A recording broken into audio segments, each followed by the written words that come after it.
Hello students, अनु की पाठशाला में आपका स्वागत है। जैसे कि आपको पता है बच्चों की इस यूट्यूब चैनल पे 10th बोर्ड मैथमेटिक्स सब्जेक्ट की क्लासेस जो हैं वो रेगुलर चल रही हैं और हम जो है वो प्रश्नावली 3.1 दो चरों वाले रैखिक समीकरण युग्म जो है ये प्रश्नावली हमने स्टार्ट कर दी थी और मैंने आपको बताया था कि इस क्लास के अंदर जो है हम सबसे पहले इस समीकरण का जो बिल्कुल बेसिक कंसेप्ट है उनको अच्छे से क्लियर करेंगे, क्योंकि जब हमें इस प्रश्नावली के बारे में अच्छे से पता होगा कि दो चर वाले रैखिक समीकरण युग्म होते क्या है, कैसे इनको सॉल्यूशन इनका किया जाता है, उसके बाद हम जो है प्रश्नावली वाले क्वेश्चंस को सॉल्व करेंगे। तो देखते हैं, जैसे हमने पहले आपको इसे फर्स्ट क्लास में मैंने आपको बताया था कि किस तरह से कि दो चर वाले रैखिक समीकरण युग्म के हर शब्द का अर्थ क्या होता है, किस तरह से दो चर क्या कैसे होंगे, रैखिक समीकरण क्या होती है और कैसे इसमें दो समीकरणों को लेकर हम इसको सॉल्यूशन करते हैं। तो आज के देखो हमारा टॉपिक क्या है बच्चों कि अगर आपको कोई दो चर वाले रैखिक समीकरण हो तो उसको हम हल कैसे करेंगे, उस रैखिक समीकरण का हल कैसे होगा। तो देखिए आपको पता है एक मानक रूप है ax + by + c = 0। आपको पता है ये समीकरण है, एक रैखिक समीकरण है क्योंकि इसमें चर की अधिकतम घात कितनी है, 1 है। अब बताओ इसमें चर कितने दिख रहे हैं आपको, x और y दो चर दिख रहे हैं, इसका मतलब ये दो चर वाली एक रैखिक समीकरण है। अब देखो बच्चों आपको इसका सॉल्यूशन निकालना है, यानी कि इस समीकरण का हल निकालना है। अब थोड़ा सा आप याद करने की कोशिश कीजिए अपनी 8th क्लास को, अपनी 9th क्लास को, जिसमें आपने देखा था कि हमेशा एक चर होता है। अगर एक चर होता है तो ऐसे रैखिक समीकरणों को हम हल कर लेते हैं, गुणनखंड करके कर लेते हैं, किस तरह से उसमें हम चर राशि अलग करते हैं, चर राशि अलग करते हैं। लेकिन क्योंकि अब हमारे पास जो ये समीकरण है रैखिक समीकरण, इसमें चर कितने हैं, दो चर हैं। तो इस रैखिक समीकरण का हल क्या होगा कि x और y के वे मान जो इस समीकरण को संतुष्ट कर दें, यानी कि इस समीकरण को संतुष्ट करते हैं x और y की ऐसी वैल्यू, वो मान जो होते हैं x और y के, उसे कोई हम द्विचर रैखिक समीकरण के क्या कहते हैं, हल कहते हैं। अब देखिए एग्जांपल से समझिए, जैसे आपके सामने एग्जांपल दे दिया, आपके सामने रैखिक समीकरण दे दी दो चर वाली x + y - 4 = 0 और वो कह रहे हैं इसके हल ज्ञात कीजिए। अब आप देखिए अगर हमें इसके सॉल्यूशन निकालने हैं तो बस सबसे पहले देखो आपको पता है x + y, ठीक है, आपको पता है ये चर राशि है, अचर राशि को अलग ले जाते हैं तो -4 उधर जाके +4 हो जाएगा। अब ऐसी कंडीशन में आपको करना क्या है, आपको अपनी मर्जी से किसी एक चर की जो वैल्यू है ना वो माननी पड़ेगी। आपका जो मन करे आप मान सकते हैं और दूसरी चर राशि की वैल्यू जो है वो अपने आप आ जाएगी। कैसे, जैसे मान लो सबसे पहले आपने क्या किया, आपने मान लिया कि माना x बराबर जो है वो 0 है। अब आप बताइए अगर x का मान 0 है और आप इसमें रखो वैल्यू, तो बताओ अगर x का मान 0 है तो बताओ y का मान कितना हो जाएगा, 4 हो जाएगा। इसका मतलब क्या हुआ, आपके पास एक हल क्या आ गया, x का मान 0 और y का मान 4, ये आपके पास एक हल आ गया। इसको इस रूप में हमने क्यों लिखा है, निर्देशांक वाली प्रश्नावली, सातवीं प्रश्नावली मैंने आपको इससे पहले करवाई थी, वो इसके पीछे रीजन यही था कि अब इसमें जैसे भी आपके सामने एक निर्देशांक बिंदु लिखा है ना, तो आपको पता चलता है कि ये x की वैल्यू है और ये वाली y की वैल्यू है। आगे देखिए, अब जैसे आपने माना कि चलो x का मान 0 है तो x का मान 1 मान लेंगे।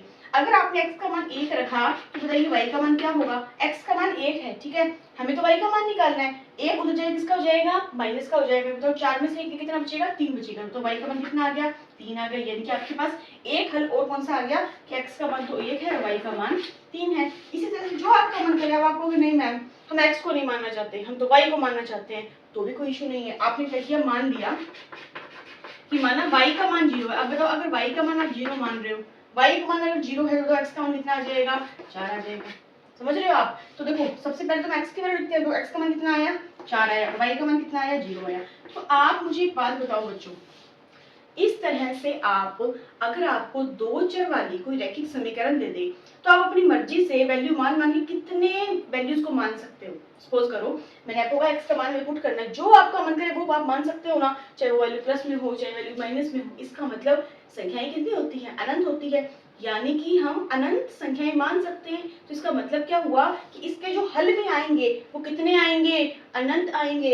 यानी कि दो चर वाली जो रैखिक समीकरण होती है ना, उसमें उस समीकरण के जो हल होते हैं वो कितने होते हैं, अनंत हल होते हैं। कारण क्या है कि इसमें जो वैल्यूज भी है हम जितने आप हमारा मन करे उतना हम उसमें पुट कर सकते हैं। यानी कि अगर इसको डैश डैश देखें तो अगर x का मान हम इन्फिनिटी पुट करते हैं, यानी कि x की जो वैल्यू है जो मान पुट कर रहे हैं वो हम -इन्फिनिटी से लेके प्लस के इन्फिनिटी तक कुछ भी पुट कर सकते हैं। तो इसका मतलब आपको जो मान प्राप्त होगा y का वो भी -इन्फिनिटी से प्लस इन्फिनिटी के बीच में कोई भी मान हो सकता है। आई होप आपको ये बात थोड़ी समझ में आई होगी। तो आप देखिए बच्चों यहाँ लिख सकते हो कि यहाँ पे x की जो वैल्यू है वो -इन्फिनिटी से प्लस इन्फिनिटी तक कोई भी ले सकते हैं। अब आप बताओ अगर वैल्यू आप कोई भी ले सकते हो तो y का मान भी क्या होगा, तो y का मान भी आपको माइनस इंफिनिटी से प्लस इंफिनिटी के बीच में कोई भी आ सकता है।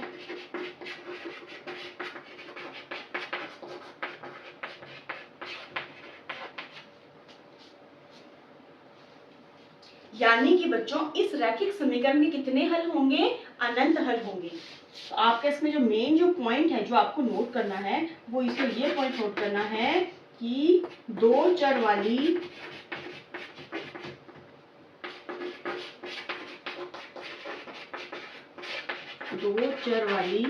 रैखिक समीकरण के अनंत हल होते हैं।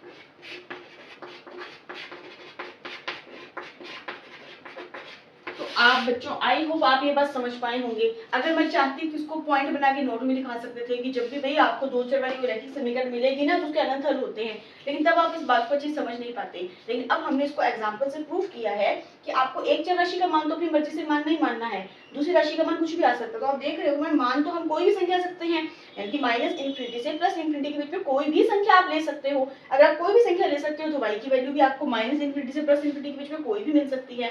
तो इसका मतलब ये हुआ कि दो चर वाले जो रैखिक समीकरण है ना उसके कितने हल होते हैं, अनंत हल होते हैं। और ये बात आपको अच्छे से ध्यान रखनी है कि जब भी आपके सामने दो चर वाले रैखिक समीकरण आएगी आपको इसी तरह से उसके मान जो है अपनी मर्जी से एक मान मान लो एक चर राशि का, दूसरी चर राशि का मान अपने आप निकाल सकते हो। ठीक है, तो आप इसको अच्छे से नोट कीजिए, फिर इसमें हम देखते हैं इसमें अगला जो टॉपिक है। तो बच्चों आपने इस तरह से मान तो निकाल लिए। अब आपने जैसे आपको मैंने सातवीं प्रश्नावली करवाई थी ना कार्तीय निर्देशांक वाली, तो उसमें आपको ध्यान है कि किस तरह से हमें निर्देशांक बिंदु दिए होते हैं, तो उनको जब हम ग्राफ पे ड्रॉ करते हैं तो किस तरह से हमारे पास जो है बिंदुओं को मिलाने वाली रेखा प्राप्त होती है। तो अब हम देखते हैं कि जो हमें ये बिंदु प्राप्त हो रहे हैं इन बिंदुओं को अगर हम कार्तीय निर्देशांक में एक तरह से ग्राफ पे ड्रॉ करें तो हमें क्या प्राप्त होगा। तो मैं एक बार उधर वाला साफ कर रही हूँ, आई होप आपने मिटो दिया होगा, ताकि हम देखते हैं इसमें भी इसमें क्या फर्क पड़ेगा। ठीक है, एक बार इधर वाला साफ कर रही हूँ,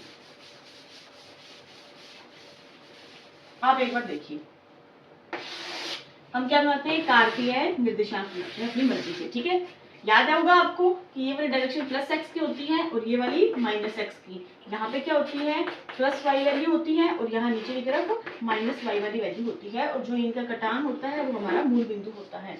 यहाँ पे प्लस वाली संख्या है प्लस का 1, प्लस का 2, प्लस का 3, प्लस का 4, प्लस का 5, प्लस का 6। यहाँ भी +1, +2, +3, +4, +5, +6, और नीचे की तरफ जो होती है वैल्यू माइनस में होती है, -1, -2, -3, -4, -5 सोन। यहाँ भी -1, -2, -3, -4, -5 सोन चलेगा। तो ये आपको पता है कार्तीय निर्देशांक कैसे बनाया जाता है, मैंने एक बार बना लिया, ड्रॉ कर लिया अच्छा सा डायग्राम। अब आप देखिए आपने वैल्यूज निकाली थी। ठीक है, तो आपने अपनी मर्जी से लगभग हमने 3 पॉइंट्स निकाले, इसमें कितने मर्जी निकाल सकते हैं हम। अब हम ऐसे देखते हैं कि हमारे पास एक हल आया था 0, 4, तो इसको हम यहाँ पॉइंट शो करें। देखो x का मान 0 है, y का मान 4 है, x का मान 0 और y का मान 4 है, y का मान प्लस में है ना, तो प्लस की वैल्यू यहाँ पे होती है, यानी कि x का मान 0, y का मान 4, यानी कि ये पॉइंट जो है आपका 0 और 4 वाला है। ठीक, सेम ऐसे अगला पॉइंट आपके पास प्लस का 1 है और y का मान क्या है 3 है, x का मान प्लस का 1 और y का मान क्या है प्लस का 3 है, यानी कि यहाँ पे जो पॉइंट है वो आपके पास आ जाएगा 1 और 3 वाला। फिर आप देखिए आपने एक पॉइंट निकाला था कि x का मान तो 4 आ रहा है और y का मान क्या आ रहा है आपके पास 0 आ रहा है। तो देखिए बच्चों x का मान तो 4 आ रहा है, ठीक, और y का मान क्या आएगा 0 आएगा, क्योंकि y की वैल्यू 0 है। तो लगभग आपके पास ये वाला पॉइंट हो जाएगा, x का मान 4 है और y का मान 0 है इस क्वेश्चन के अंदर। ठीक है, अब आप देखिए अब एक हमने 3 ही पॉइंट्स निकाले थे, चाहे आप और निकाल लेते। जब हम इन पॉइंट्स को मिलाते हैं ना बच्चों, जब हम इन पॉइंट्स को मिलाएंगे तो ये बिल्कुल सीधी रेखा मिलेगी। जब आप घर पे अपनी कॉपी पे से ड्रॉ करोगे तो जरा फुट्टे से मिला के देख लेना, जब आप इन पॉइंट्स को मिलाते हो ना तो बिल्कुल आपको एक सीधी रेखा प्राप्त होती है, सीधी रेखा। तो आपके माइंड में कुछ बात क्लिक की कि अगर आपको दो चर वाले रैखिक समीकरण को जब आप सॉल्व करते हैं ना तो आपको कैसी रेखा मिलती है, एक रेखा प्राप्त होती है। कैसी रेखा, एक बिल्कुल सरल रेखा प्राप्त होती है। अब आप बताइए एक आपके पास दो चर वाली रैखिक समीकरण थी, आपने इसको हल किया तो आपको पता चल गया भाई हमें एक सीधी रेखा प्राप्त होगी, एक सरल रेखा प्राप्त होगी। ठीक है, ऐसे ही अगर आपको दो चरों वाली रैखिक समीकरण का युग्म दे दे, युग्म का मतलब जोड़ा, जैसे पहले वाली क्लास में बताया था ना कि आपको इसमें दो समीकरणें दी होंगी, तो बात तो कोई नहीं करनी है। जैसे आपने इस समीकरण के निर्देशांक निकाल के ड्रॉ किया है, वैसे ही आप दूसरे समीकरण के निर्देशांक निकाल के इसको ड्रॉ करोगे, देन क्या बनेगा, आपको अब इससे आगे वाले सेशन में आपको समझाऊंगी मैं कि किस तरह से वे दोनों जो रेखाएं जो हैं वे एक दूसरे को काटेंगी या समानांतर होगी या संपाती होगी। तो अब तक आपने ये देखा है बच्चों कि अगर आपको कोई इस तरह से दो चर वाली रैखिक समीकरण दी होती है तो उसका हल कैसे निकाला जाता है। एक चर राशि का मान खुद से मान लो और दूसरी राशि का मान अपने आप निकल जाता है। तो हम ये देखते हैं कि हम अनंत तक किसी भी संख्या को मान सकते हैं। इसका मतलब दो चर वाली जो रैखिक समीकरण होती है उसके कितने हल होते हैं, अनंत हल होते हैं। अब ये मैंने क्यों ड्रॉ किया था, इसको ड्रॉ करने के पीछे एक रीजन है कि अगर आपको किसी ऐसे समीकरण को सॉल्व करना है तो आपके पास कम से कम कितने बिंदु होने चाहिए, तो कम से कम है ना बच्चों आपके पास 2 पॉइंट्स तो होने ही चाहिए। ये मिनिमम है। जब तक आपके पास 2 पॉइंट्स नहीं होंगे ना तो आप उसको ग्राफ पे ड्रॉ नहीं कर सकते। मतलब 3, 4, 5 कितने भी आप निकालो वो आपकी मर्जी है, लेकिन कम से कम हमें कितने पॉइंट्स निकालने चाहिए, कम से कम हमें 2 हल जो है उसके निकालने होंगे। आप चाहो तो इसको यहाँ पे लिख भी सकते हो कि एक रैखिक समीकरण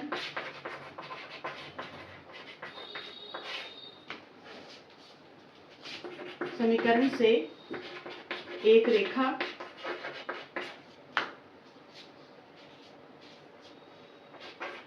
रेखा निकालने के लिए कम से कम 2 हल प्राप्त होने चाहिए। अगर आपके पास 2 हल हैं तो आप इसको आसानी से ग्राफिकली ड्रॉ कर सकते हैं। ठीक है, तो देखिए बच्चों 2 हल होने चाहिए या फिर आपके पास 2 निर्देशांक होने चाहिए। आपके पास ये निर्देशांक है, ये निर्देशांक है, ये वाला निर्देशांक था। तो मैं उम्मीद करती हूँ बच्चों कि आपको ये सेशन समझ में आया होगा। अब